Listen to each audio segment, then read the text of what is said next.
Ok, vamos a dar inicio al ciclo de conferencias.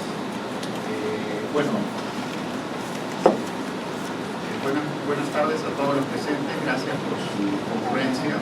El Instituto Mises inicia su plan de difusión de las ideas de la Escuela Austriaca con este ciclo de conferencias cuyo propósito es difundir los postulados y principios en los que se sustenta la Escuela Austriaca.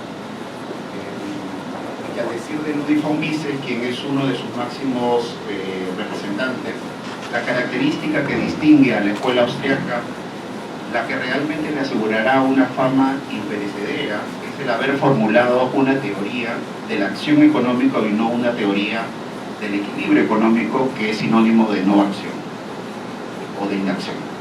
La Escuela Austriaca es poco conocida en los ambientes universitarios, no es mainstream en las universidades.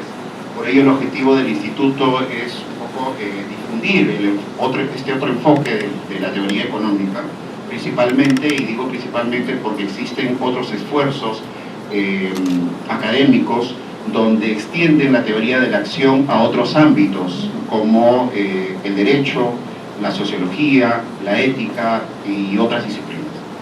A propósito del derecho, justamente tenemos como parte del plan de este ciclo de conferencias, tenemos la participación del doctor Enrique Gersi, quien va a exponer sobre la praxeología del derecho, ¿no? A quien también le agradecemos desde ya. Como instituto tenemos en el calendario anual diversas actividades de capacitación con expositores nacionales e internacionales y que oportunamente daremos a conocer, así como algunas publicaciones que iremos informando a la comunidad académica, siendo siempre el hilo conductor la difusión de las ideas de la Escuela Austriaca. En esta oportunidad, para la organización de este evento, hay una conjunción de esfuerzos con el Club Bastiat, aquí su representante, Gabriel Rodríguez, y también con nuestros amigos de Estudiantes por la Libertad Perú.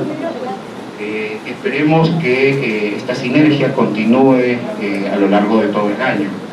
El objetivo de esta alianza es, como todos ustedes bien saben, es difundir las ideas de la libertad con el mayor rigor académico a los distintos rincones del país, ya sea de forma virtual o de forma física. En lo que respecta al Instituto Mises Perú, es justamente con Ludwig von Mises con quien el liberalismo se fundamenta en las ciencias de la acción humana, o lo que se llamó la praxeología. Por eso difundimos los desarrollos de la Escuela Austriaca, pero también desde Mises el liberalismo doctrinal. Vivimos momentos oscuros en nuestro país, donde todo se cuestiona. Sin embargo, podremos encontrar el camino correcto en la medida en que nos guiemos por buenas ideas. Mises al respecto decía: las ideas, y solamente las ideas, pueden llevar la luz a la oscuridad. Estas ideas deben hacerse públicas de tal manera que persuadan a la gente. Debemos convencerlos de que estas ideas son las ideas correctas, no erróneas. Solo necesitamos sustituir las malas ideas por las buenas ideas. Nuestra civilización sobrevivirá, y debe hacerlo, y sobrevivirá gracias a mejores ideas que serán desarrolladas por la nueva generación. Solo hay una forma para cambiar el curso de las cosas: hablar a la gente, escribir libros, artículos, organizar conferencias como estas, ¿no? Espero que todos ustedes nos acompañen en esta gran tarea. Muchas gracias. A continuación doy la palabra a Gabriel.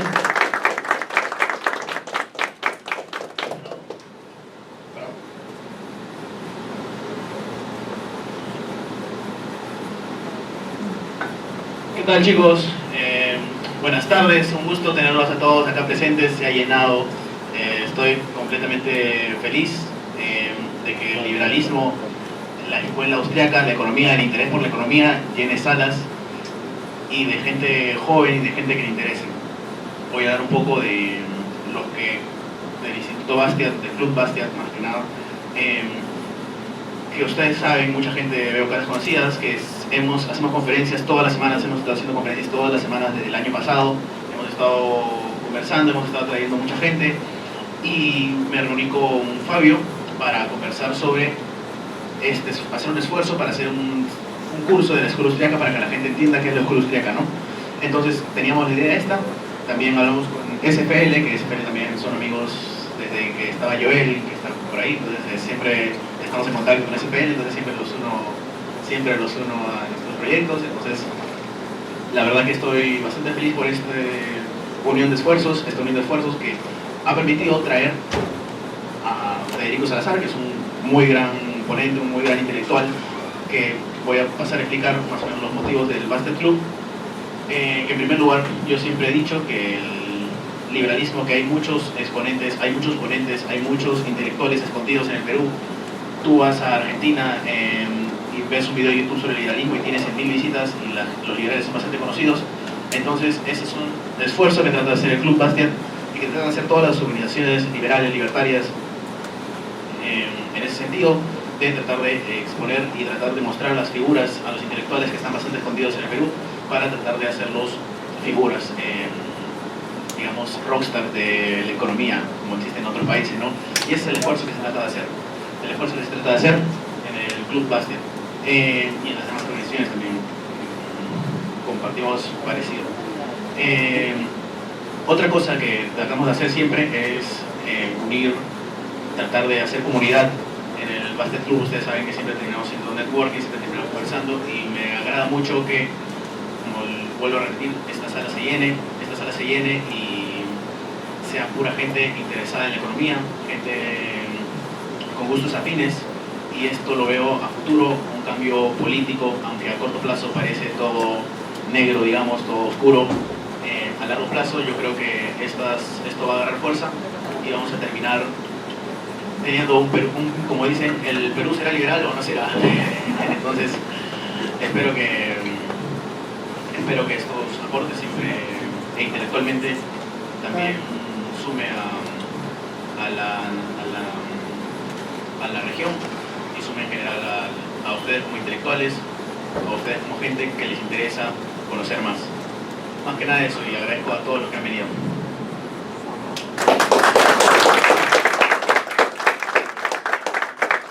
En base a Juan, que tiene representación de SFL.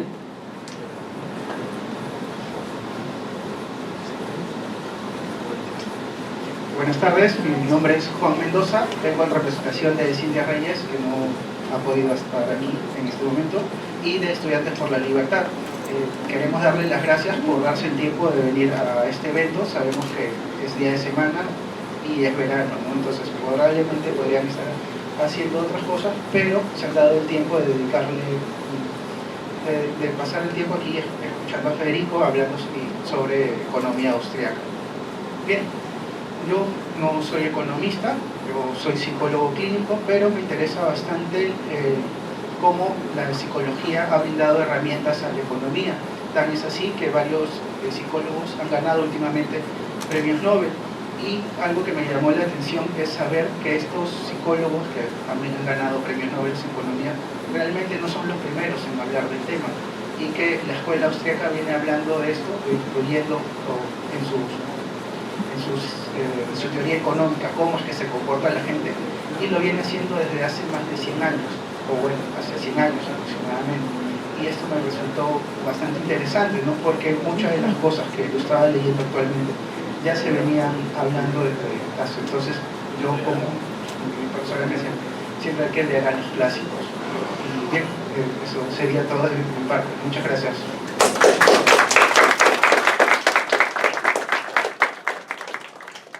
Gracias, Juan. Bueno, sin mayor preámbulo, vamos a dar inicio a la conferencia central. Tenemos la participación de Federico Salazar en esta oportunidad. Bueno, no hay que hacer mucha presentación, pero creo que hay que cumplir el protocolo. Federico es periodista con estudios de filosofía en la Universidad de San Marcos. Ha sido editor del diario La Prensa y la revista Meridiano, y ha sido columnista en diversos diarios locales, actualmente columnista del diario El Comercio y gran conocedor y referente de la Escuela Austriaca de Economía. Bueno, gracias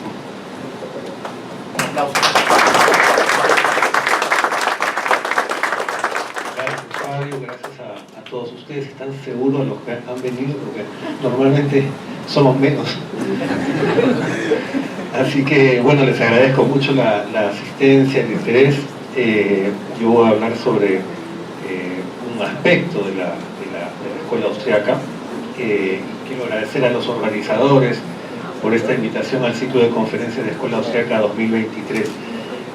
Justamente este año se cumplen 140 años de la publicación del segundo libro importante de Karl Menger, las investigaciones sobre el método de las ciencias sociales y de la economía política en particular.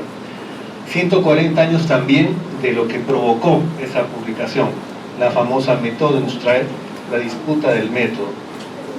¿Y qué hay sobre la disputa del método?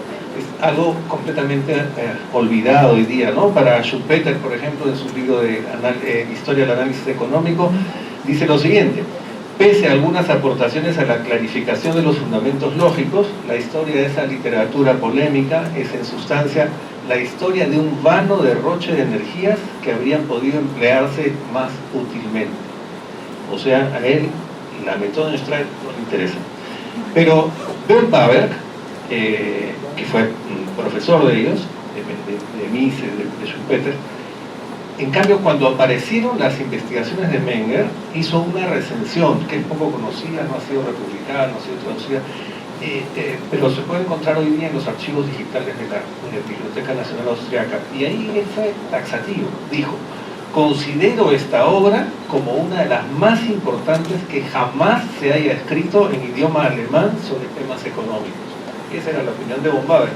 Y en nuestra época, bueno, se ha rescatado un poco el tema, ¿no? He leído hace poco un ensayo de Marek Losek de la Universidad de Praga, que dice que más bien esta disputa, comillas, es considerada como una de las más importantes disputas metodológicas en la historia de la economía. En algún sentido, agrega, en la historia de la economía. La polémica fue sobre métodos para abordar el estudio de la economía real. Y en esa época se llamaba uno de los métodos, lo denominaban abstracto deductivo, y al otro lo denominaban empírico inductivo. No era sobre la legitimidad de cualquiera de estos métodos, sino sobre qué características debería tener el método que permite establecer leyes económicas y de qué naturaleza podían y debían ser estas leyes. También se discutió además sobre lo que hoy se llama individualismo metodológico versus el holismo o colectivismo metodológico. Es decir, sobre la validez epistemológica de categorías y procedimientos para el análisis económico. Menger proponía ir del fenómeno individual simple hasta el fenómeno social complejo y obtener de ahí, deductivamente, lo que él llamaba leyes exactas. Esta es una denominación de la época. Con exactas, von Bawerk también explica que en otro artículo, que por exactas también se podía denominar a priorísticas, que es un término que conocemos más a partir de Ludwig von Mises. Pero en la época de Menger él decía exactas, leyes exactas. Schmoller, por su lado, pensaba que solo la experiencia histórica, la observación de las series estadísticas largas y el análisis de la cultura y el pueblo específico permitirían establecer a través de la inducción una ciencia en la que las variables eran conceptos colectivos como nación, estrato o cultura. Schmoller hizo una recensión del libro de Menger, el 1883, que fue la que originó la disputa, ¿no? La influencia del éxito en las ciencias naturales había inclinado en esa época a los economistas alemanes a una visión positivista y trataban de aplicar a la economía los mismos preceptos, principios y procedimientos inductivos de las ciencias naturales a las ciencias humanas. Menger se da cuenta de que es un error creer que el objeto de estudio es de similar naturaleza, y como desarrolló luego Hayek a partir de Menger, la percepción inicial del fenómeno en las ciencias naturales es de naturaleza compleja, mientras que la percepción inicial del fenómeno en las ciencias sociales y en la economía en particular es individual y simple. ¿A qué me refiero? Por decirlo como un ejemplo, en biología nos encontramos primero con el tejido de la piel, por ejemplo, ¿no? Y de esa observación vamos a llegar por inducción y por experimentación a la célula, que es el elemento simple. En cambio, en economía nos sucede al revés. Nos encontramos primero con un precio determinado de un bien determinado en una unidad determinada y de ahí, por deducción y abstracción, logramos desarrollar un concepto como la oferta o la demanda, los famosos agregados macroeconómicos, pero en realidad nosotros no percibimos inicialmente la oferta y la demanda, percibimos el fenómeno individual y simple. Y esa es la diferencia de la que se da cuenta Menger desde 1883 y en realidad un poco desde antes, ¿no? Y estos agregados, si se piensa que lo primero que hay son los agregados, se comienza a atribuirles como si tuvieran personalidad propia, como si tuvieran voluntad propia, la nación, por ejemplo, ¿no? La sociedad, en fin, y creen que tiene una lógica de funcionamiento independiente de los seres humanos individualmente considerados. La orientación adoptada por Menger nunca hubiera aceptado, por ejemplo, un procedimiento como el de Keynes y los abusos que a partir de su obra se hicieron con la macroeconomía y sus agregados macroeconómicos, por un tema metodológico. Se discutía en la época de Menger también si era posible establecer leyes de la economía independientes del tiempo y del lugar, o si la validez de los enunciados económicos solo tendría este valor en un tiempo y lugar determinados. Por decirlo así, la ley de la oferta y la demanda vale para todo tiempo y lugar, o hay una ley particular de la oferta y la demanda en Praga, otra en Seúl y otra en Zimbabue. Se dice que Karl Menger fundó la Escuela Austriaca de Economía, pero eso realmente no es exacto. Su primera obra, Los Principios de Economía Política, se publicó en 1871, pero con ello Menger no hizo una escuela en sentido estricto, sino que comenzó poco después a dar clases, recién empezó a dar clases en 1873, y sobre la base de su texto y otros temas comenzó simplemente a ser un profesor universitario. No estaba buscando adeptos ni discípulos, él solo enseñaba la economía como creía que debía enseñarse según la evaluación crítica que él había hecho de los errores de la economía política hasta entonces. Se empezó a hablar de escuela austriaca a partir de algunas publicaciones de sus primeros seguidores, que ni siquiera fueron sus discípulos. Ni Böhm-Bawerk ni von Wieser fueron alumnos de Menger. Pero sobre todo se empezó a hablar de escuela austriaca a partir de la disputa del método, la Methodenstreit. La pregunta del segundo libro de Menger, de las investigaciones, era cuál es el objeto de la ciencia económica y cuál el método científico seguro para abordarla. Oficialmente, por así decirlo, el debate empieza con las investigaciones sobre el método de las ciencias sociales que ya he mencionado, de 1883. Una recensión de este libro por parte de Gustav Schmoller, que era la cabeza visible de la llamada joven escuela historicista de economía alemana, respondió a los argumentos de Menger y encendió la disputa. La escuela austriaca se hace conocida internacionalmente hacia esta época y por estas razones. Al debate con los alemanes se sumó la contribución académica de estos seguidores que he mencionado de Menger, como Friedrich von Wieser, con una obra en 1884, Eugen von Böhm-Bawerk, con obras en 1881 y 1886, Victor Mataya, Gustav Gross, Emil Sachs, los tres con obras en 1884, y Eugen von Filipovich en 1886, que extendieron a otros ámbitos de la economía teórica los principios generales de la economía teórica planteados por Karl Menger en 1871 en su célebre libro Los Principios de Economía, parte general, porque lo que publicó Menger en 1871 fue en realidad una especie de introducción a todo lo que él creía debía ser el replanteamiento. Por eso se llama Principio de Economía Política, parte general, así se llama ese libro. Bueno, y sobre todo hicieron difusión de los principales elementos de la teoría de Menger. Incluso Emil Sachs, por ejemplo, adelantándose muchísimo tiempo en la Public Choice, aplica los principios de la teoría del valor subjetiva al análisis del comportamiento en el sector público, en la administración pública. Incluso algunos de ellos también comentaron, hicieron publicaciones sobre este libro del 83, este libro de las investigaciones, y de esa manera también alentaron el debate y el hecho de separar alemanes de austriacos. Por eso comienzan a denominar economistas austriacos o Escuela Austriaca de Economía. Estas contribuciones a la economía política coincidieron con el encendido debate entre Schmoller y Menger de 1883, que fue el que principalmente provocó la aparición de este término escuela austriaca, primero como una expresión despectiva y luego como una expresión descriptiva de la teoría debida a Menger y a sus continuadores. Lo que Menger sostuvo fue que los trabajos de la escuela histórica, y particularmente los de Schmoller, no constituían ciencia económica y que no había que confundir la historia económica con la teoría de la ciencia. La ciencia se debía hacer partiendo de los elementos más simples, como ya dije, hasta las composiciones más abstractas de los fenómenos, a través del descubrimiento de leyes igualmente válidas para todo lugar y todo tiempo.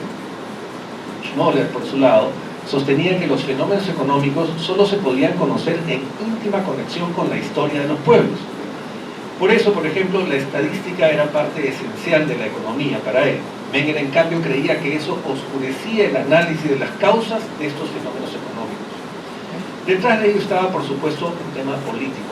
Schmoller defendía las intervenciones estatales en la economía según cada caso histórico, y Menger, si bien no negaba ciertas intervenciones gubernamentales, que no era un liberal como dices, señalaba que éstas no debían hacerse sin conocimiento de los efectos económicos que las leyes de la ciencia indicaban que iban a suceder. Una gran diferencia. Schmoller acusa a Menger de ser un defensor del manchesterismo, eso es como decir hoy día del neoliberalismo, es decir, del librecambismo, que sostiene que lo que sirvió en su época y lugar se puede extender a toda época y todo lugar. Menger, como ya les he dicho, no era un liberal a lo Mises o a lo Hayek, no era un librecambista, no era un defensor del Freihandel, ni seguía tampoco a Adam Smith en su teoría objetiva del valor, al contrario, critica a la escuela clásica en este tema importante.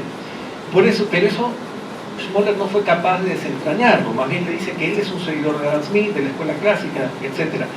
Y que además hablaba como si conceptos orgánicos como pueblo, época o nación tuvieran una personalidad propia en la historia y en el curso de la economía real.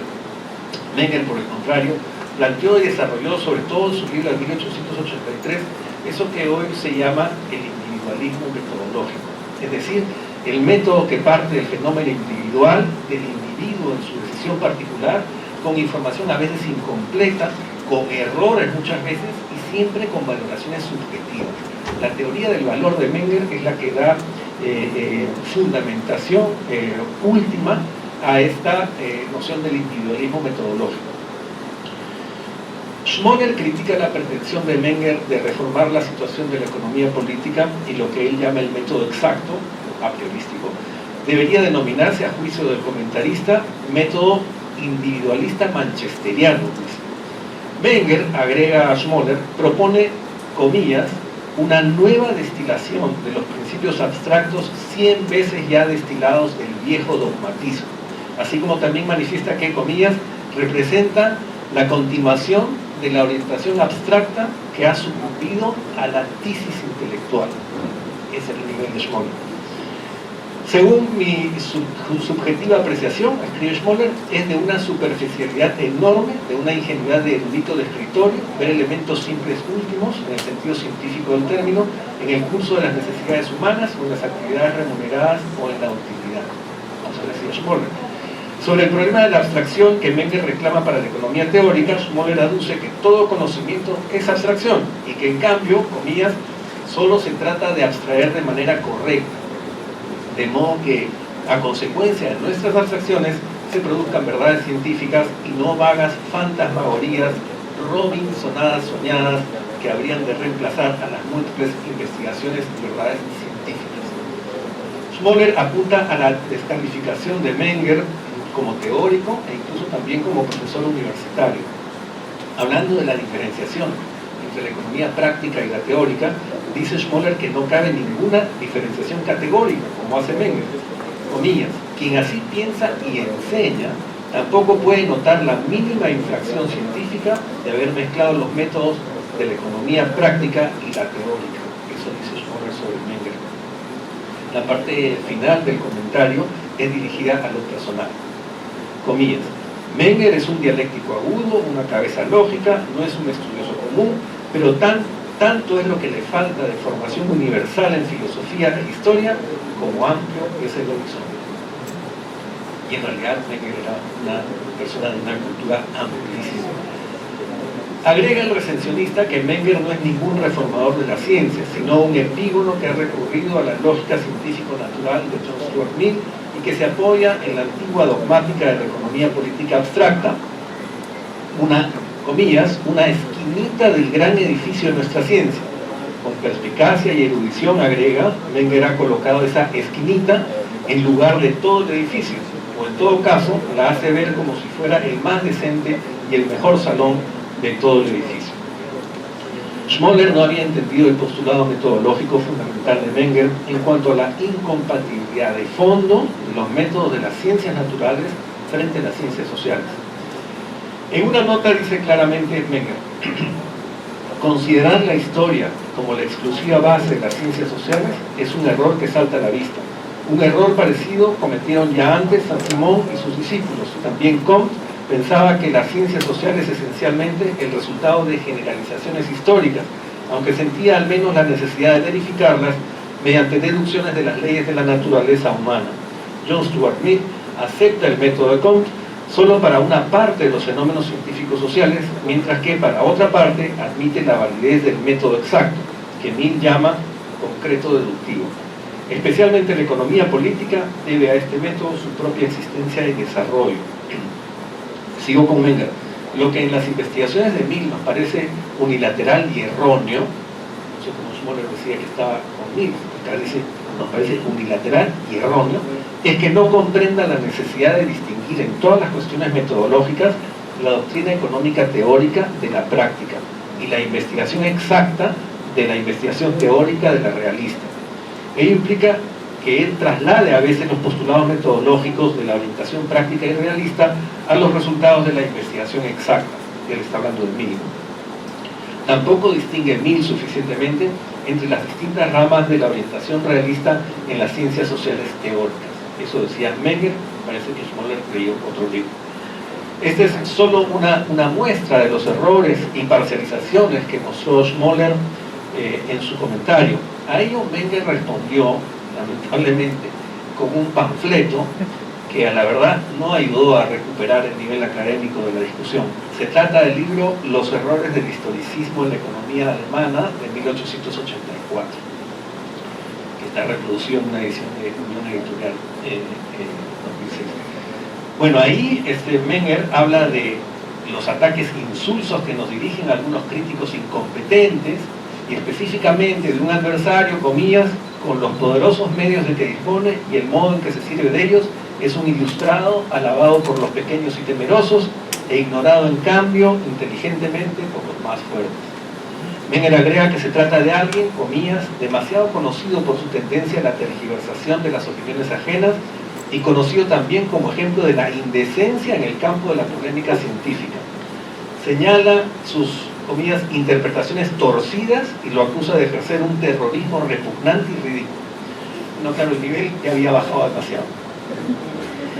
Y este es un problema porque ese libro contiene cosas muy interesantes, pero claro, en la época prácticamente lo descartaron por ser, digamos, demasiado ad hominem.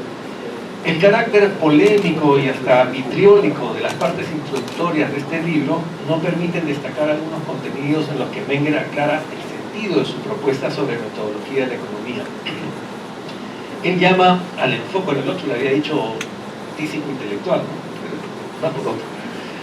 Él llama al enfoque teórico puro de la economía orientación exacta. Apunta que esta tiene, comillas, la función de un modo análogo, si no ya idéntico al de las ciencias naturales, de reconducir los fenómenos reales de la economía a sus elementos más simples y estrictamente típicos, y de ofrecernos sobre la base de estos procedimientos de aislamiento las leyes exactas, conforme a las cuales a partir de aquellos elementos se desarrollan los fenómenos más complejos de la economía, de tal suerte que podamos lograr la comprensión no tanto de los fenómenos sociales en su plena realidad empírica, cuanto más bien el aspecto económico de esos fenómenos. Insiste Menger en su crítica principal al enfoque historicista. La historia de la economía no es, recuerda, en modo alguno una parte de la economía política, sino una ciencia auxiliar. No es que Menger no apreciara la historia, de hecho su teoría del dinero, el capítulo sobre el dinero, por ejemplo, en los principios, está lleno de historia, pero se sirve de ella como algo auxiliar, no es la esencia de la investigación económica. Y lo voy a citar a Menger. Y la atención casi exclusiva que algunos doctos economistas alemanes prestan al trabajo histórico presenta, por lo tanto, un cariz unilateral tan evidente que es difícilmente comprensible que pueda haber sobre este punto un contraste de opiniones. O sea, le parecía difícil entender que alguien creyera que la historia económica era economía. Hoy, por supuesto, no tenemos ya ninguna duda sobre la diferencia entre economía e historia económica, pero en tiempos de la Methodenstreit eso tenía que discutirse, y fue Menger quien lo discutió frente a Schmoller y compañía. En Los errores del historicismo, el profesor austriaco deja en claro el concepto del individualismo metodológico. Lo cito: los complejos fenómenos de la economía son prevalentemente resultado de la relación entre esfuerzos económicos individuales, cuya comprensión, así como las de sus recíprocas relaciones, constituye por lo tanto el presupuesto necesario de la economía teórica. Y en una nota explica su posición, lo cito de nuevo: la economía política teórica debe estudiar no solo la naturaleza general y la relación general entre aquellos fenómenos de la economía humana que, como por ejemplo los precios de mercado, los cambios monetarios, el dinero, los billetes de banco, las crisis comerciales, etc., son fenómenos de la economía nacional. Acá hay un tema con el alemán, porque economía nacional o economía política se llama Volkswirtschaft, tiene la palabra Volk adentro, que es pueblo o nación. Entonces, son fenómenos de la economía nacional, en ese sentido, resultantes de la relación de economías individuales. Debe estudiar también la naturaleza de los fenómenos individuales de la economía humana y su relación con los fenómenos de la economía política en el sentido arriba señalado. Por eso el historicismo es insostenible, hace notar Menger, ya que no tiene en cuenta la naturaleza y las funciones de la economía política, o sea, de la Volkswirtschaft. Menger envió este libro del historicismo, de los errores del historicismo, se lo envió a Schmoller, quien respondió con una carta que publicó en su propio journal. Schmoller tenía una revista académica que existe hasta ahora, se llama Schmoller's Jahrbuch. Dijo Schmoller en respuesta: desde hace un tiempo había sabido por diversas fuentes que este escrito era esencialmente un ataque contra mí, y la primera ojeada en las primeras líneas así me lo ha confirmado. Aunque reconozco su buena voluntad y su preocupación por instruirme, no por ello quiero apartarme del principio que me he trazado de mantenerme alejado de ciertos lances literarios. Me veo pues en la precisión de aconsejarle que imite usted también este comportamiento. De este modo podrá ahorrarse mucho tiempo y muchos sinsabores. Estos ataques personales, sobre todo cuando no espero de su autor ningún nuevo aliciente, los arrojo a la estufa o a la papelera sin molestarme en leerlos. De este modo nunca caigo en la tentación de aburrir al público con el espectáculo de ciertos profesores alemanes que actúan como matones literarios. No quisiera incurrir como usted en la descortesía de romper un libro suyo tan bellamente presentado. Se lo devuelvo pues con mis mejores agradecimientos y con el ruego de que le dé mejor destino. Así terminaba la polémica. Pero no se redujo la polémica a la discusión entre Menger y Schmoller. Otros economistas intervinieron y por eso el debate se hizo famoso, duró décadas. Por eso también la posición de Menger y de quienes lo seguían dio pie a lo que hoy conocemos como Escuela Austriaca de Economía. Y escuela no se debe entender entonces como una doctrina o una sola línea de pensamiento.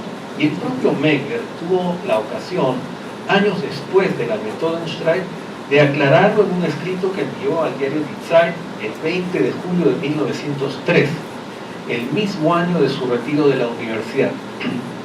Ahí dice Menger, y lo cito textualmente: la Escuela Austriaca de Economía, entre comillas, no es de ninguna manera una relación entre profesores y estudiantes, nunca ha sido algo semejante a eso. Los miembros del grupo de académicos que son designados con ese nombre son investigadores completamente independientes, unidos solo por ciertas teorías, sobre las que no es necesario insistir ahora. Sin embargo, ellos trabajan en distintas áreas científicas, discrepan unos de los otros en numerosos aspectos y ni remotamente siguen alguna autoridad. Dado que este grupo de economistas atrajo más atención en el extranjero que en casa, se llamó la Escuela Austriaca, una denominación que desde entonces se ha hecho común incluso en nuestro país. Sigo citando: el esfuerzo de esta escuela no consiste en prevenir o aún simplemente dificultar el intercambio recíproco de profesores de universidades austriacas y alemanas. Yo mismo, dice Menger, he propuesto repetidas veces profesores extranjeros y locales, y la Facultad de Derecho de la Universidad de Viena siempre se ha adherido al principio de que un académico extranjero idóneo debe ser preferido a uno local menos adecuado y que lo merezca menos. Solo hemos tratado, cuando era necesario, de pedir legítimamente profesorados en nuestro país por mérito de logros científicos. Esto se publicó en Die Zeit el 20 de julio de 1903 y este año acaba de ser traducido al inglés. Lo pueden leer en la revista Cosmos y Taxis, en el volumen 10. Es un número especial dedicado a Karl Menger y el liberalismo clásico. Está en la web.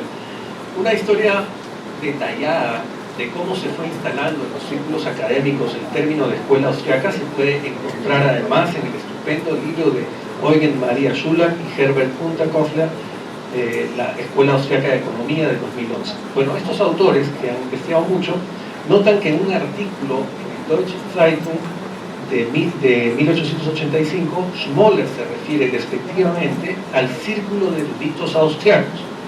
Menger, por su lado, usa la expresión Escuela Austriaca de Economistas en un artículo de 1889.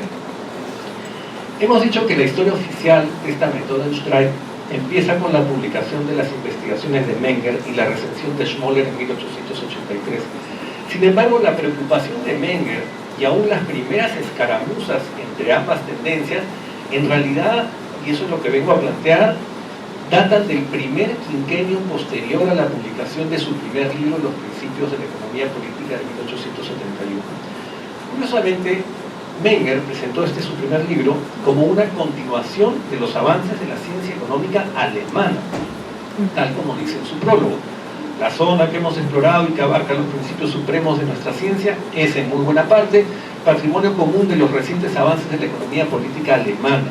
La reforma aquí intentada de los principios supremos de nuestra ciencia se fundamenta en un trabajo previo llevado a cabo casi sin excepción gracias a la laboriosidad de investigadores alemanes. De hecho, la teoría subjetiva del valor de Menger se basa en la teoría subjetiva del valor de una serie de economistas alemanes desde principios del siglo XIX. Y en su libro pueden ver las citas, son como 30 y tantos autores que ya tenían noción del carácter subjetivo del valor. Lo que no tenían noción y lo que agregó Menger fue la parte del marginalismo. Efectivamente, Menger se había basado en, entre otras cosas, la teoría del valor subjetiva de esta larga tradición de escritores alemanes. Parece curioso por eso que su segundo libro, publicado 12 años después del primero, destaque que, comillas, el intento de superar la precaria situación de la economía política abriendo nuevas vías de investigación condujo en Alemania a una serie de concepciones de la naturaleza y las funciones de nuestra ciencia en parte erróneas y en parte unilaterales. ¿Qué sucedió entonces en esos 12 años? Lo que sucedió en esos 12 años tiene que ver con el encumbramiento burocrático de Schmoller dentro de la política universitaria del régimen de Bismarck y su relación con la política social que aquel propagandizó a través de la Asociación para la Política Social, que fundó en 1872.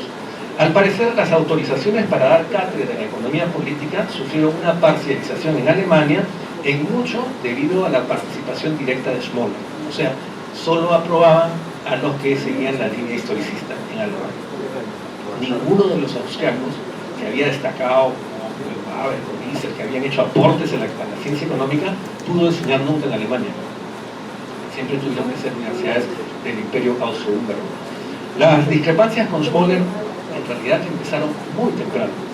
No es tan conocido que el profesor alemán comentó el primer libro de Menger en 1873 en una revista que se llama Literarisches Zentralblatt, no en su revista académica, criticando la orientación del autor de manera sumamente crítica. Comillas, el mismo autor extiende su saludo a la ciencia alemana como un colega de Austria. está enteramente familiarizado con ella, aunque su punto de vista es completamente independiente. Su fortaleza está en las meticulosas reflexiones abstractas de procesos simples. Le gustan las formas y fórmulas matemáticas, dice Menger, y la idea fundamental que lo domina es con necesidad consecuente retrotraer los fenómenos elementales de la economía a la simple motivación económica de los seres humanos, la tendencia a mejorar su condición económica. Esa es una lectura sesgada de Menger. Agrega Schmoller que de esta manera el autor llega a un enfoque que recuerda más a Ricardo que a las orientaciones dominantes de la ciencia alemana. Su meta, dice, es tener claridad en la teoría abstracta, el medio con el que trabaja, unos muy minuciosos, así como tediosos y amplios comentarios de ejemplos, que se vinculan más a la robinsonada que a las condiciones actuales de la economía. Sus resultados son producto indudable de no poca sagacidad, pero son solo nuevas formulaciones de temas escolares abstractos más que soluciones de problemas reales. El profesor Berlínez entiende que Menger quiere operar como han procedido las ciencias naturales en el sentido de encontrar leyes económicas independientes de la voluntad del investigador.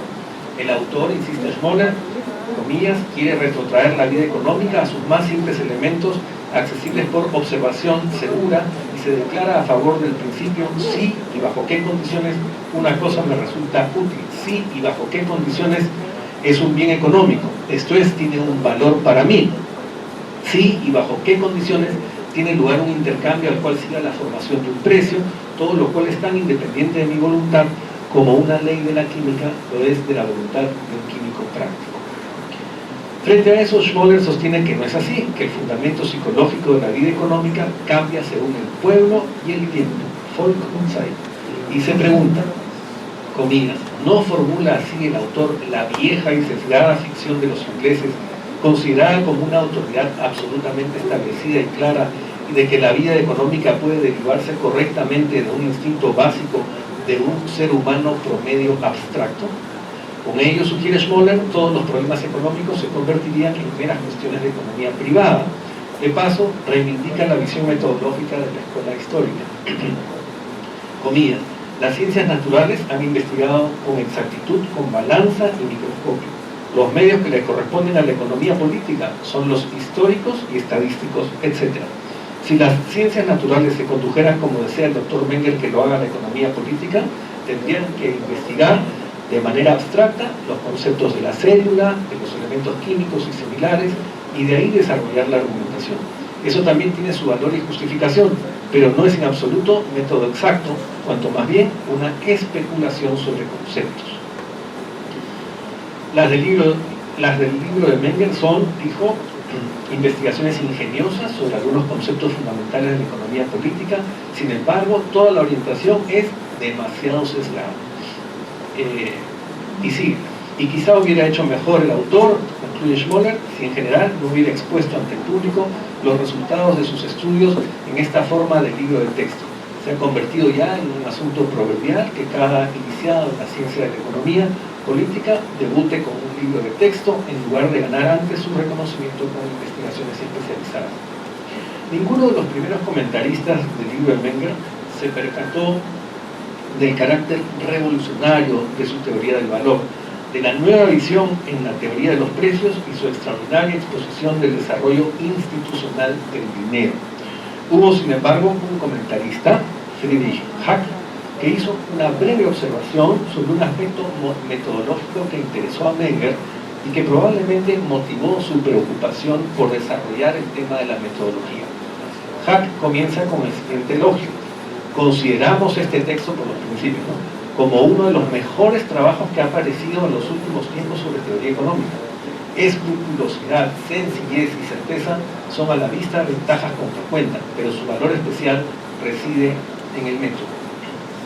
Se comentan, agrega, uno tras otro los demás del bien, la economía, el valor, el cambio, el precio, la mercancía y el dinero. Comillas, no coincidimos con el autor en todos estos desarrollos esenciales. Pensamos, por ejemplo, que la así llamada relación causal entre objetos y necesidades no debería concebirse como una relación de causa y efecto, sino como una de fin y medio. También debería haber señalado la conocida cuestión polémica de cómo es que hacen compatibles las leyes de la acción económica con el libre albedrío. y no resolverse a través de la observación de que la ciencia económica teórica no se ocupa de recomendaciones prácticas para la acción económica, sino de las condiciones bajo las cuales los seres humanos despliegan sus actividades dirigidas a proveer la satisfacción de sus necesidades. Eso dijo Hack en un comentario muy breve de 2 páginas. Pero Menger quiso preparar, aparentemente desde esta época, una segunda edición de su libro. Y comienza a plantearse, a sentir que su reflexión metodológica está débil. Para ello, ¿qué es lo que hizo? Se procuró varios ejemplares de su libro con páginas en blanco intercaladas, de manera de poder hacer apuntes. Bueno, esos ejemplares han sobrevivido. Uno de esos ejemplares se conserva en la Universidad de Hito Subachi en Tokio, y los otros 2 ejemplares en la Universidad de Duke, en Carolina del Norte. En el ejemplar 1 de Duke, Menger anotó: en la crítica a mi libro, Hack encuentra que entre necesidad y bien no hay una relación de causa y efecto, sino de fin y medio. Eso está en el ejemplar 3 de Hito Subachi. En el ejemplar 3 de Hito Subachi agregó: una correlación puede ser doble, una mecanística y una teleológica. La primera debe ser la base de la última. Según informa el profesor Yagi, el título de la segunda sección del primer capítulo fue cambiado de la primera edición, que se llamaba sobre la relación causal de los bienes, en la segunda edición, que se publicó póstumamente, a sobre la relación teleológica de los bienes. De hecho, en la segunda edición póstuma, publicada por el hijo de Menger, el parágrafo 3 del capítulo 2 se titula sobre la relación de los bienes con la conciencia finalística de los hombres. Bueno, traduzco finalística, pero se podría traducir también como teleológica o conciencia orientada a los fines. No sé, es difícil de traducir. Ese giro de una concepción causalista a un concepto del hombre como perseguidor de fines sería un resultado de la asimilación de la crítica de Hack, según sostiene el profesor Kiichiro Yagi, en un informe sobre los documentos de Menger que se guardan en la Universidad de Hitotsubashi, así como en la de Duke en los Estados Unidos. Hizo un informe de lo que encontró en ambos archivos. Para Yagi, comillas, luego de 1871, la reflexión de la teoría económica comenzó con un esfuerzo por superar las debilidades de la exposición metodológica de la primera edición de los Grundsätze, de los principios. Las primeras reflexiones metodológicas se pueden trazar desde la publicación de los principios y algunos comentarios bibliográficos que provocaron. En otras palabras, si bien Menger aprovechó el bagaje teórico de cierta tradición de pensamiento económico alemán, también estableció desde entonces nuevas rutas en el aspecto metodológico de la investigación. Menger llegó a desarrollar de manera muy sofisticada su posición metodológica en el libro que ya mencioné, Las Investigaciones, pero había empezado con sus reflexiones en realidad desde su primera obra, 12 años antes, en su revolucionaria obra inicial, Los Principios de Economía Política, de 1871. En el prólogo que ya cité dice que, comillas, o sea, en 1871, ¿no? Dice: nunca se sintió tan profunda la necesidad de un fundamento científico para las actividades económicas, ni nunca fue tampoco mayor la capacidad de los hombres prácticos para sacar consecuencias útiles de las conquistas científicas en todos los ámbitos de la actividad humana. Es decir, Menger estaba desde el inicio buscando una fundamentación epistemológica, un método que le permitiera hacer de la economía un campo de investigación de carácter científico. Busca, como dice, una profunda reforma de los cimientos de nuestra ciencia e invita a conocer y criticar las opiniones de sus predecesores, incluyendo las creencias que hasta ese momento se creían sólidas e indiscutibles conquistas de la ciencia económica. Menger no excluye la experiencia como fuente de información. De hecho, recomienda, comillas, contrastar las opiniones doctrinales con la experiencia y las ideas de los hombres con la naturaleza de las cosas. La consideración de la naturaleza de las cosas, como le llama, debe establecerse con rigor para poder justamente medir el valor de la experiencia o de las ideas. Comillas, nos hemos esforzado, dice, por reducir los más complicados fenómenos de la economía humana a sus elementos más simples, accesibles a segura observación, por dar a estos últimos la importancia que les corresponde por su propia naturaleza, y una vez esto bien establecido, por analizar la evolución normal según unas reglas de las más complejas manifestaciones económicas a partir de sus factores constitutivos. Este es el trasfondo metodológico de las ciencias naturales, dice Menger, y no debería llamarse método científico material, sino propiamente método empírico. Esta denominación, por supuesto, el método empírico puede causar confusión, pero es importante señalar, aclara Menger, que, comillas, todo método recibe su peculiar carácter a través de la naturaleza del ámbito científico en el que se aplica, y por consiguiente no es adecuado hablar de una orientación científico-natural de nuestra ciencia. Menger anticipa la crítica a lo que Hayek llamó el cientificismo. Comillas, sigo con Menger, los esfuerzos hasta ahora emprendidos por trasladar acríticamente las peculiaridades del método de las ciencias naturales a la investigación de las teorías de la economía política han desembocado en graves errores metodológicos y han creado un espacio vacío en el que solo existen analogías extrínsecas entre los fenómenos de la economía y los de la naturaleza. Menger planteó que los fenómenos de la vida económica se gobiernan por unas leyes estrictas similares a las que rigen en la naturaleza, son las leyes exactas o que ni se llamarían a priorísticas. Él quiere, comillas, prevenir aquí contra la opinión de quienes niegan la regularidad de los fenómenos económicos, aludiendo a la libre voluntad de los hombres, porque por este camino lo que se niega es que las teorías de la economía política tengan el rango de ciencia exacta. Y sigue, ciertamente la alusión a la libertad de la voluntad humana puede aducirse como argumento en contra de la plena regularidad de las acciones económicas, pero nunca en cuanto tal contra la regularidad de fenómenos totalmente independientes de la voluntad humana. Ha prestado atención a la investigación de la conexión causal entre los fenómenos económicos de los productos y los correspondientes elementos de producción. La reforma aquí intentada, dice Menger, de los principios supremos de nuestra ciencia se fundamenta en trabajo previo llevado a cabo por investigadores alemanes. Si bien Menger había dedicado esta obra a Wilhelm Roscher, decano de la Escuela Histórica Alemana, su obra de 1871, no por ello dejaba de tener desde entonces ya una visión crítica de esa escuela histórica. El profesor alemán, Roscher, publicó en 1874 una historia de la economía política alemana, en la que incluso hay un párrafo dedicado auspiciosamente, favorablemente, al libro de Menger.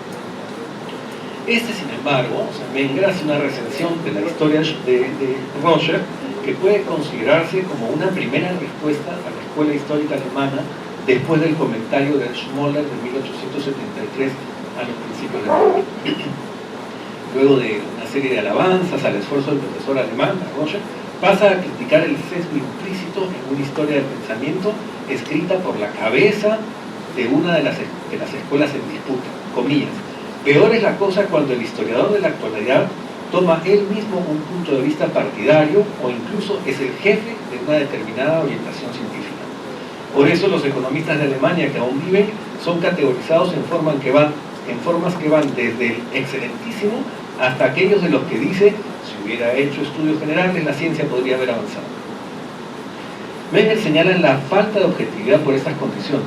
Recuerdan lo que sucedió con la Escuela Histórica del Derecho, encabezada por Savigny, quien al final de su vida formalizó su sistema y trató entonces de contrarrestar toda la unilateralidad y toda la inclinación partidista.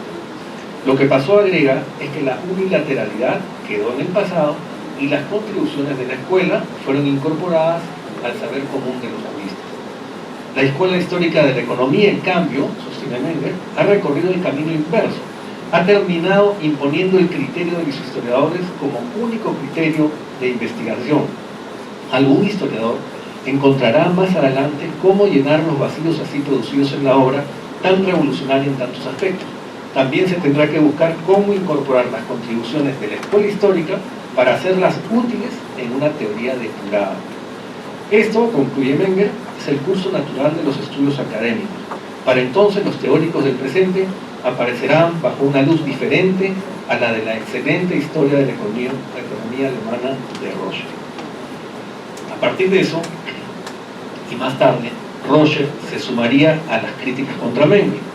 En la edición número 18, aumentada y mejorada de sus Grundlagen, bases de la economía nacional, Grundlagen der Nationalökonomie de 1886, es decir, en los años iniciales de la Methodenstreit, concluye el capítulo sobre los métodos de la economía de esta manera. Comillas. Las investigaciones sobre el método de las ciencias sociales y de economía política en particular de Karl Menger son en realidad solo un ataque al método histórico que no solo no tiene ninguna utilidad para la economía política, sino que incluso expone una completa incomprensión de la esencia de la historia. Y continúa. Para su propósito principal de eliminar este método pernicioso, la obrita parece bastante estéril, pero es involuntariamente característico del antiguo método que se abstrae de toda realidad y la totalidad orgánica de la economía nacional y la vida del pueblo. Esto era justamente lo que Menger combatía desde los años 70, la concepción de la economía como un organismo y no como la confluencia de economías particulares. Por eso dice claramente, comillas, cuando los problemas se refieren exclusivamente a la determinación cuantitativa de la llamada riqueza nacional, puede considerarse como riqueza nacional la totalidad de las riquezas de los individuos que componen un pueblo o una nación. Pero cuando a partir de la magnitud de la riqueza nacional se pretende sacar conclusiones sobre el nivel de bienestar de un pueblo, o cuando se trata de aquellos fenómenos que son resultado del contacto de cada uno de los agentes económicos, la concepción de riqueza nacional, entendida en el sentido literal de la palabra, desembocará forzosamente en frecuentes errores. En todos estos casos deberíamos más bien considerar la riqueza nacional como el conjunto de las riquezas de los individuos de un pueblo, y deberíamos también prestar atención a la diferente medida de estas riquezas individuales. Menger siguió reflexionando en esta línea y por eso insiste en 1883 en el sentido de que no existe una economía, Volkswirtschaft, en el sentido común del término, es una economía del pueblo. En todo caso, esta expresión, aunque lícita en el presente caso, indicaría tan solo la suma de las economías individuales en un pueblo frente a estas economías en cuanto tales. La economía política nacional se daría, comillas, se daría si su verdadero objetivo fuera la máxima satisfacción posible en la situación económica dada de las necesidades del pueblo concebido como una totalidad, si el verdadero sujeto económico fuera el pueblo en su conjunto, y finalmente, si los bienes existentes estuvieran disponibles a tal fin para el pueblo concebido como un todo. El error de muchos economistas, anota, consiste en representar la economía política no como un fenómeno complejo de economías individuales, sino como una gran economía individual en sí, en la cual el pueblo sería sujeto que tiene necesidades, que actúa económicamente y que consume. Los fenómenos complejos, las instituciones espontáneas o no intencionadas, ese es un tema también del libro del 83, deben abordarse de sus elementos constitutivos individuales y no atribuirles una personalidad humana con voluntad, conciencia o capacidad de acción. Y esta es justamente la crítica que hace Menger a la ciencia económica desde Adam Smith hasta los historicistas alemanes. Las investigaciones en 1883 sacudieron las bases epistemológicas y metodológicas de la escuela histórica que hasta entonces había dominado el panorama de la economía en alemán, pero los orígenes de la Methodenstreit están en el fondo teórico desde el que Menger empezó a replantear radicalmente los principios de la economía desde fines de la década del 70 hasta mediados de los 70 y la década siguiente. Son una serie de referencias que lo que quieren demostrar es la unidad del pensamiento de Menger, el desarrollo del pensamiento de Menger y la transformación hacia un mayor subjetivismo en toda la evolución teórica de Menger, que finalmente se incorporó a la economía mainstream, a la economía a través de Marshall, a través de tantos otros autores, con una serie de elementos y principios que se originaron ahí, en ese debate con los historicistas. Bueno, espero que no haberlos aburrido demasiado con tanta cita, son parte de lecturas que quería compartir con ustedes, y bueno, son referencias que en realidad pretenden ser una invitación a leer y a estudiar a uno de los grandes economistas que revolucionó la teoría y la ciencia para el bienestar de la humanidad. Gracias.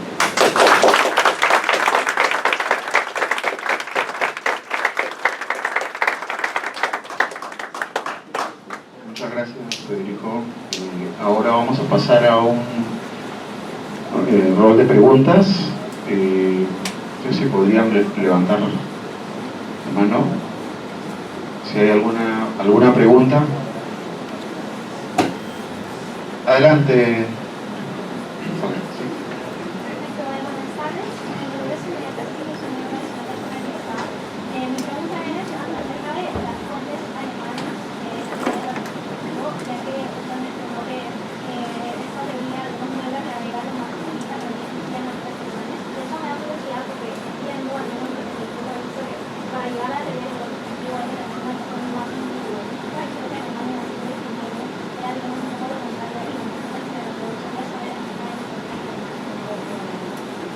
Sí, claro, encantado.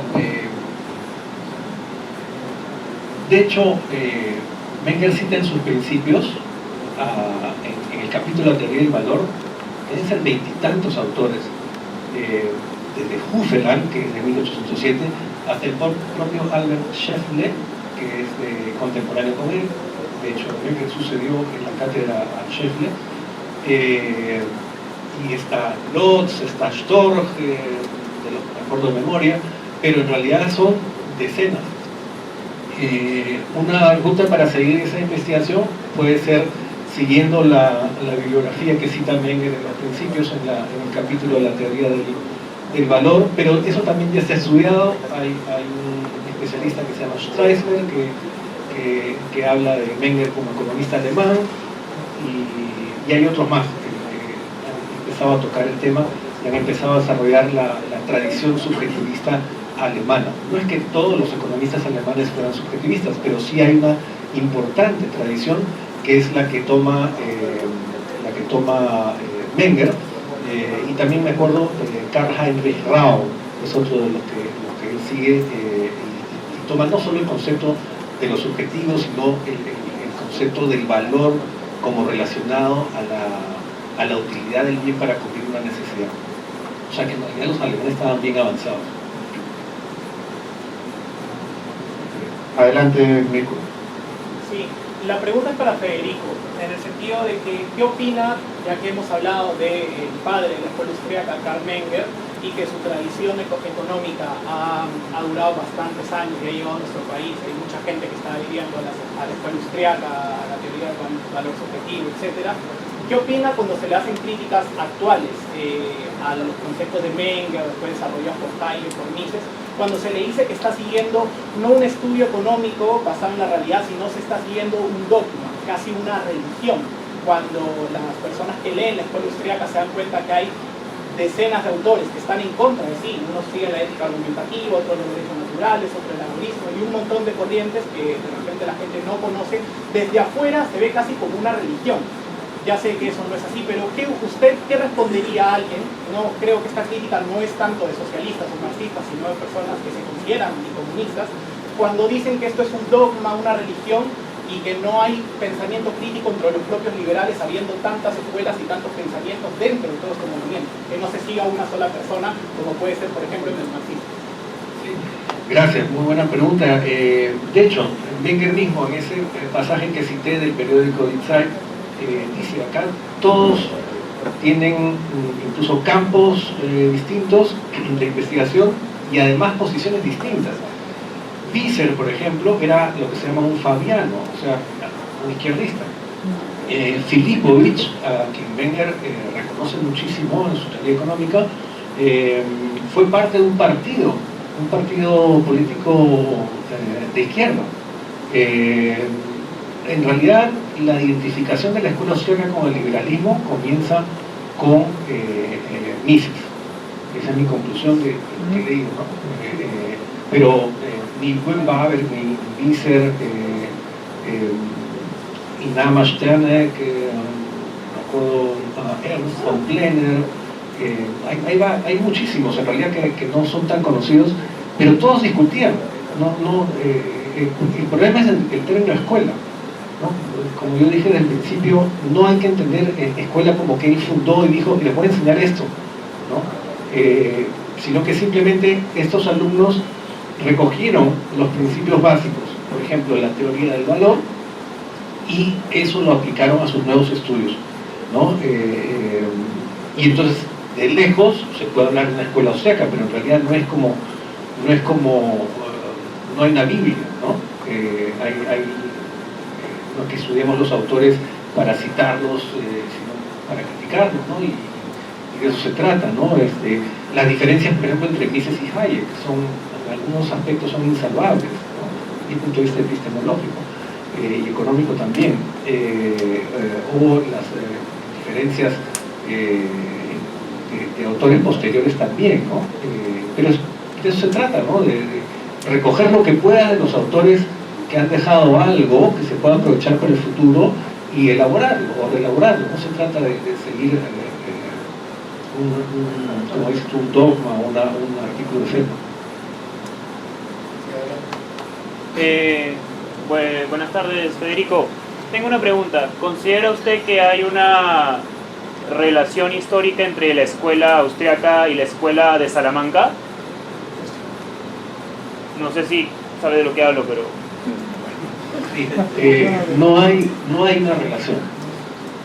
No hay ninguna relación. He revisado bastante la literatura de Menger y no encuentro ninguna cita que permita establecer alguna conexión. Retrospectivamente se puede decir, oye, ellos vieron la misma idea, ya, más o menos, tampoco es que no eran marginalistas, ¿no? Eran subjetivistas y quebraron el tema de la teoría objetiva del valor, ¿no? Y eso fue importante. Hay una relación conceptual, teórica, pero no hay una relación histórica, que es lo que tú me preguntabas. No hay una conexión.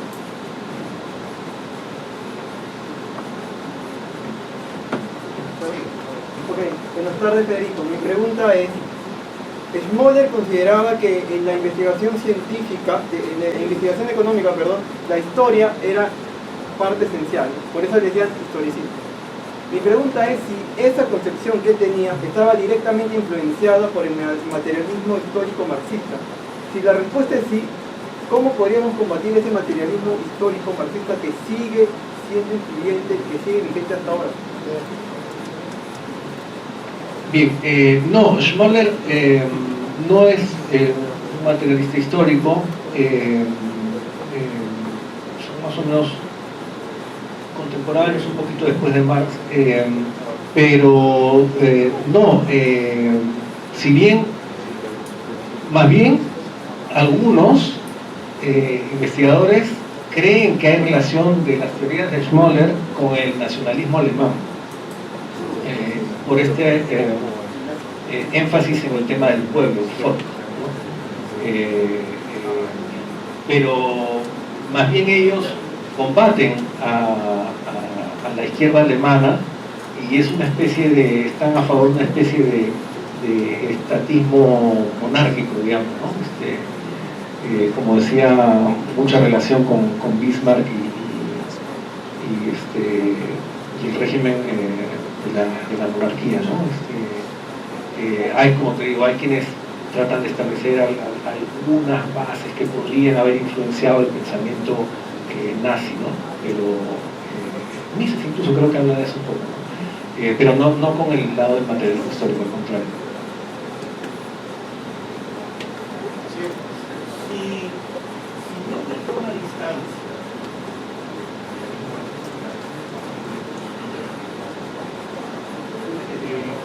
¿cómo es que, digamos, Mises asume la liberal,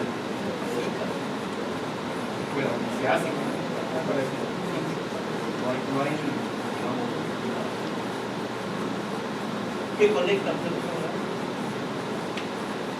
Bueno, Mises no fue discípulo de Menger, no tuvo clases con Menger, pero sí lo conoció y lo visitó.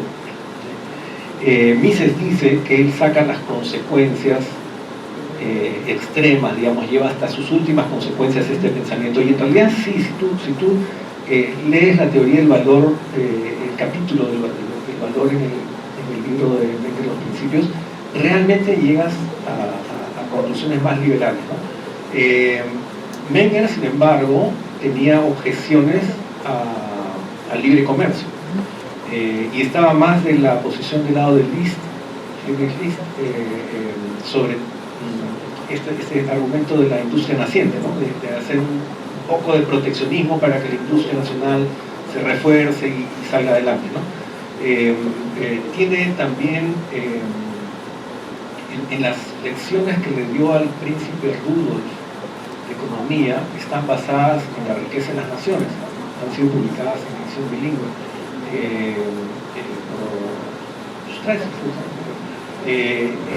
Y bueno, y ahí se nota claramente que coincide con Smith en algunas intervenciones del Estado en economía, pero siempre dice que hay que tener en consideración el efecto económico, o sea, no es tan ingenuo.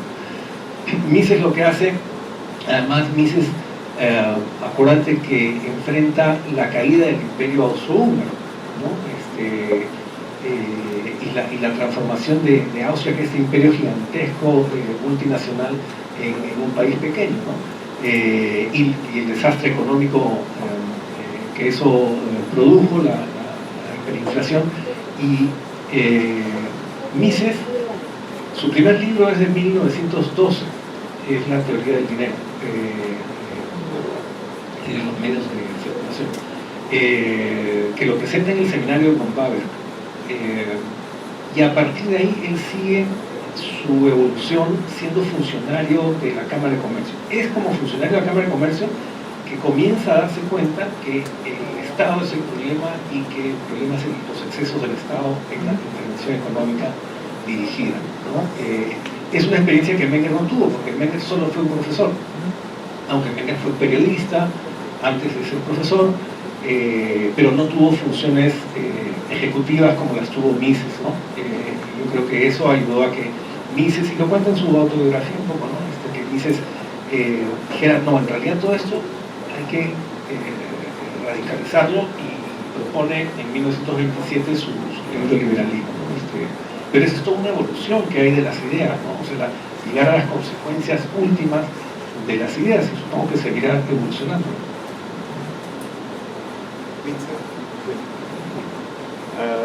Federico, ya que se hizo referencia a la escuela de Salamanca, que con toda modestia, bueno, realmente no conozco bien, pero me interpeló la pregunta, y bueno, te había enseñado el libro que tú conoces de Turgot sobre memoria de préstamo de dinero, en el cual Turgot plantea un siglo antes de Menger la teoría subjetiva del valor.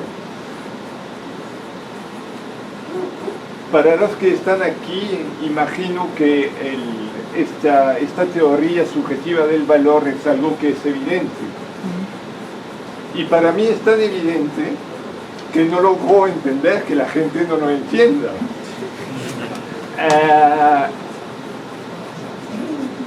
Según tú, ¿qué hace que, bueno, de Salamanca no voy a hablar porque no la conozco bien, pero ¿qué hace que tal vez se haya encontrado por parte de Salamanca, que Turgot lo tiene claro, que después lo vuelva a plantear Menger, pero que parece que cada siglo lo descubre y lo pierde? Y hoy día no parece tan evidente por una gran cantidad de gente, ¿no?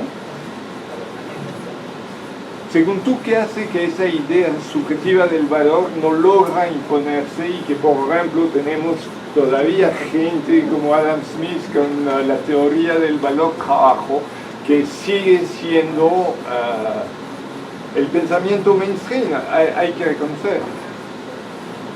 Sí, yo creo que es porque la teoría del valor subjetiva, y sobre todo marginalista, requiere de una abstracción. O sea, es exactamente esta método industrial, es la lucha de eso. O sea, abstraer no es fácil.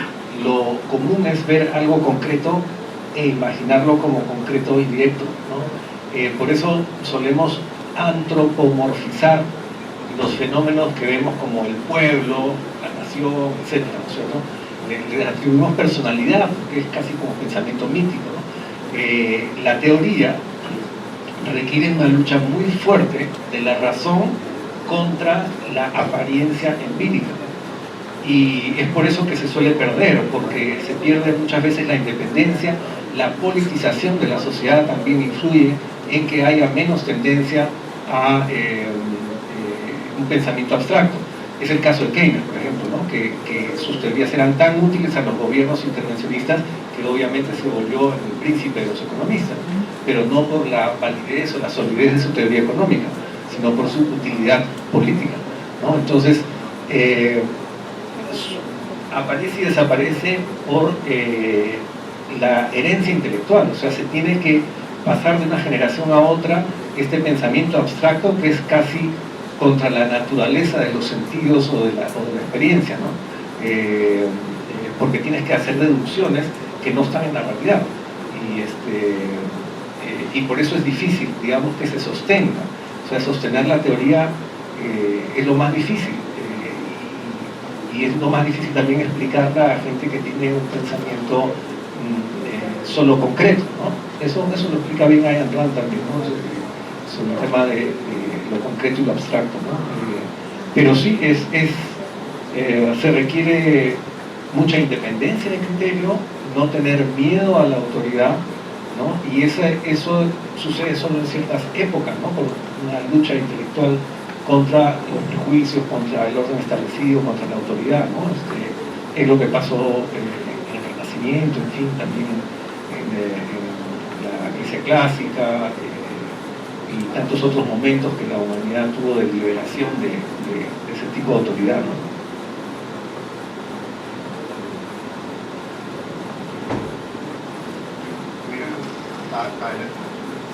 Buenas noches, ¿qué tal? Mi pregunta es un tanto más genérica.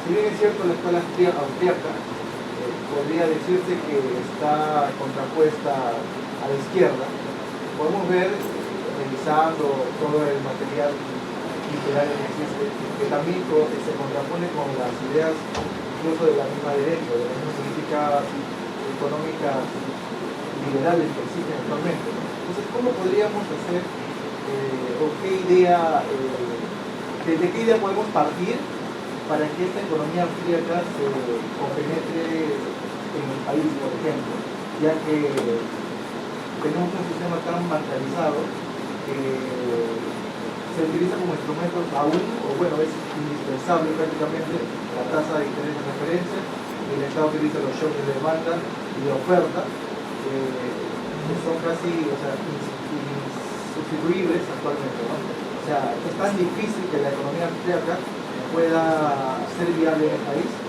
o hay alguna manera de poder empezar el camino. Bueno, claro, la primera cosa que hay que conocer, que dice la escuela austríaca, y primero hay que conocer a los clásicos, no a los últimos, sino a los primeros, ir en orden en el estudio, ¿no? No es propósito de esta orientación de pensamiento ejercer influencia directa en la política. De lo que se trata es de descubrir cuáles son los métodos lógicos que te pueden permitir llegar a la verdad científica, digamos, o al acierto científico. Hay una división del trabajo, hay otros que de eso van a sacar y van a llevarlo a la política, ¿no? Pero es una división del trabajo. Yo creo que lo primero es conocer con rigor en qué consisten las ideas de la escuela austriaca y qué es lo que pasó con la escuela austriaca y qué es la escuela austriaca. Porque como te digo, el conocimiento, por ejemplo, en las primeras generaciones es importante para ver la diversidad de pensamiento político que había. Tremenda diversidad, ¿no? Y qué es lo que hacía que se juntaran, digamos, o que se identificaran como una escuela, ¿no? Entonces todo eso hay que estudiarlo. Yo creo que estamos en una fase bastante primigenia, digamos, inicial, ¿no? Yo no hablaría de hacer políticas económicas a raíz de escuela austríaca si no sé exactamente en qué consiste o cómo se hizo, o hasta dónde alcanza, ¿no? Y como te digo, tampoco se trata de que haya lo que dijeron ellos tiene que hacerse tal y cual, ¿no? Primero hay que estudiarlo, y eso es un poco, digamos, la idea del Instituto Mises, ¿no? De dar a conocer estas ideas en su historia, de las ideas. Buenas noches, Federico. Es un regocijo para mí participar en una de sus conferencias. Tenía una duda con respecto a la escuela austriaca y la escuela de Friburgo. Hay un debate famoso entre Friedrich Hayek y también el señor Walter Eucken. Y si bien los dos abogan por el libre mercado, tienen una perspectiva diferente del Estado y hasta qué punto debería intervenir. A comparación de otras escuelas, ¿cree que hay más semejanzas entre la escuela de Friburgo y la escuela austriaca? ¿Y en qué medida ambas se complementan la una a la otra? El autor que ha citado no lo conozco, la verdad. Walter Eucken. Bueno, hay algunas diferencias, pero todavía escucho bien el nombre. Pero Hayek publicaba en la revista en la cual también publicaba hoy, que es la revista Ordo. De ahí salió el término ordoliberales, ¿no? ¿Cuál es la diferencia? Que ellos admiten ciertas intervenciones en política social, ¿no? Esa es una discusión que se puede dar a nivel ya del terreno político, ¿no? Porque de ahí salió el término economía social de mercado. Teóricamente, digamos, está bien que cada uno, y te digo que no es que cada uno deba pensar dentro de una escuela, sino cada uno debe llegar a sus conclusiones y te puedes servir de los autores para llegar a tus conclusiones. Pero yo creo que Eucken y Müller-Armack y todos ellos tienen muchas contribuciones importantes. Ellos decían que políticamente era imposible vender la idea del mercado, de la economía de mercado pura, ¿no? Pero Mises y Hayek estaban al otro lado, de manera que podían coincidir en ciertos temas y no tiene nada de particular, ¿no? Hay diferencias entre ambos, pero no son, digamos, inválidos de arranque, ¿no? Hay que ver cada texto también, ¿no? Hay una serie de contribuciones de los ordoliberales bastante interesantes, pero eso es lo bueno, ¿no? Que se pueda discutir desde el conocimiento de las ideas y los planteamientos exactos, no desde lo que te dicen que dijo, sino que leer las fuentes. Federico, quería hacer un momentito una pregunta. Sobre esta disputa del método, tú señalaste claramente ese riesgo de trasladar la epistemología de las ciencias naturales a la epistemología de las ciencias sociales. Y eso ha traído una serie de consecuencias muy negativas para el desarrollo de la ciencia, ¿no? Por la influencia del materialismo histórico, el marxismo, ¿no? No nos ha permitido entender claramente, por ejemplo, cuando hablamos de qué es primero, el individuo o la sociedad. Recuerdo esos debates en San Marcos especialmente, ¿no? O por ejemplo, la idea de la clase, ¿no? O la idea de la raza, que son categorías colectivistas que no tienen un asidero en la realidad. O cuando hablamos de sociedad, no es que la sociedad exista per se, ¿no? Pero, como diría Mises, existe, pero producto de un proceso de abstracción. Lo real y concreto es el individuo que interactúa, ¿no? No sé si podrías ampliar un poco al respecto, ¿no? Esos conceptos creo que son muy importantes. Claro, sí, Menger se dio cuenta de esto, de que no, la naturaleza del fenómeno observado impone el carácter del método para abordarlo, y por eso no puede ser igual el método de las ciencias sociales que el método de las ciencias naturales. Si se han dado cuenta, Menger habla mucho de los fenómenos complejos. Hayek desarrolló la teoría de los fenómenos complejos y así también desarrolló en su libro La Contrarrevolución de la Ciencia, que recomiendo altamente, este tema de la diferencia epistemológica de los métodos para ciencias sociales y ciencias naturales. Y además indica ahí el grave error al que ha llevado este cientificismo, ¿no? Y creo que no hay mejor instrumento para combatir no solamente el materialismo histórico, sino la economía marxista, que la teoría mengeriana del valor y la teoría mengeriana de la sociedad y esta idea de la economía como una composición de economías individuales, ¿no? Yo recomendaría la lectura y el estudio del principio de la economía política de Menger, porque ahí realmente hay, claro, tiene un lenguaje un poco, claro, ya del siglo XIX, pero hay una serie de ideas que tienen una actualidad tremenda y que pueden servir para el combate ideológico, digamos.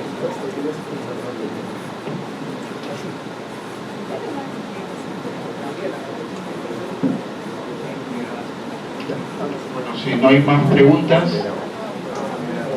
bueno, vamos a cerrar el evento, pero antes Gabriel del Club Asia quiere hacerles algunos pedidos.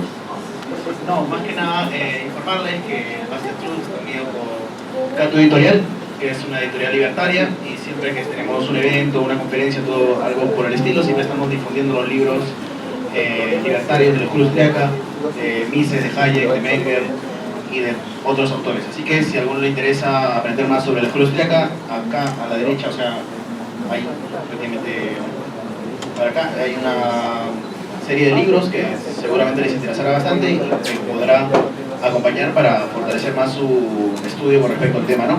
Entonces, si desean libros, pueden pasar por ahí y revisar los libros. Ya llenamos los libros, así que ya estamos con el stock, ya estamos con los libros completos, así que los que quieran ver pueden pasar por ahí. Más que nada eso. Gracias, Gabriel. Solamente para recordarles que el 17 de febrero es la segunda conferencia de este ciclo. Tenemos al economista Iván Alonso, quien va a hablar sobre Karl Menger y la teoría del valor subjetivo, ¿no? Y eso sí va a ser en calle Felipe Viera 011 San Isidro. ¿Okay? Muchas gracias y un fuerte aplauso a su equipo.